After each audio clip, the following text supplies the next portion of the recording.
నుయాన్ జిన్ అనే ఒక 30 years famous fitness coach and influencer ఈ డైట్ వాడడం వల్ల చనిపోయారు. ఆయన డైట్ ఏ విధంగా ఉండేదంటే, బ్రేక్ఫాస్ట్లో ఆయన కేవలం కేక్స్ అండ్ పేస్ట్రీస్ తినేవాళ్ళు.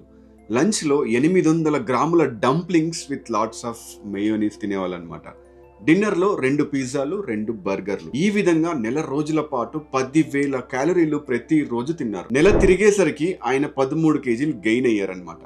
తన బాడీలో ఉన్న ఆర్గన్స్ అంత లోడ్ని బేర్ చేయలేక ఒకరోజు సడన్ గా పడుకొని చనిపోయారనమాట. ఆయన ఏమనుకున్నాడంటే, ఈ విధంగా డర్టీ బల్క్ చేస్తూ ప్రతిరోజు జంక్ ఫుడ్ తిని ఫస్ట్ వెయిట్ గెయిన్ అయిపోయి తర్వాత ట్రాన్స్ఫర్మేషన్ చేసి ప్రూవ్ చేద్దామని చెప్పేసి 10,000 క్యాలరీలు, అది కూడా జంక్ ఫుడ్ మన బాడీలోకి వెళ్తే ఏ విధంగా పనిచేస్తుందో తెలుసా? మన ట్రైగ్లిజరైడ్స్ అన్నవి డ్రాస్టిక్ గా ఇంక్రీజ్ అవుతాయి, మన ఆర్టరీస్ అన్నవి బ్లాక్ అవుతాయి, మన బ్లడ్ లో ఇన్సులిన్ అన్నది విపరీతంగా స్పైక్ అవుతూ ఉంటుంది, బ్లడ్ ప్రెషర్ అన్నది మ్యాసివ్ గా ఇంక్రీజ్ అవుతుంది, మన బాడీలో ఉన్న ప్రతి ఆర్గన్ ఇన్ఫ్లమేషన్ కి గురవుతుంది, మన హార్ట్ మీద విపరీతమైన స్ట్రెస్ అన్నది పడుతుంది అనమాట. సో బాడీలో ఏ ఆర్గన్ ఎఫెక్టివ్ గా పనిచేయదు. ఈ వీడియో నేను ఎందుకు చేస్తున్నానంటే, మన తెలుగులో కూడా చాలా మంది ఇన్ఫ్లుయెన్సర్స్ మార్నింగ్ నుంచి నైట్ వరకు విపరీతంగా జంక్ ఫుడ్ తింటూ దాన్ని రికార్డ్ చేసి ఇన్స్టాగ్రామ్ లో పోస్ట్ చేస్తున్నారు. దీన్ని కొన్ని వేల మంది ఏం ఆలోచించకుండా బ్లైండ్ గా ఫాలో అవుతున్నారు, without understanding the health cause. ఇలానే ఫాలో అవుతూ ఉన్నారనుకోండి,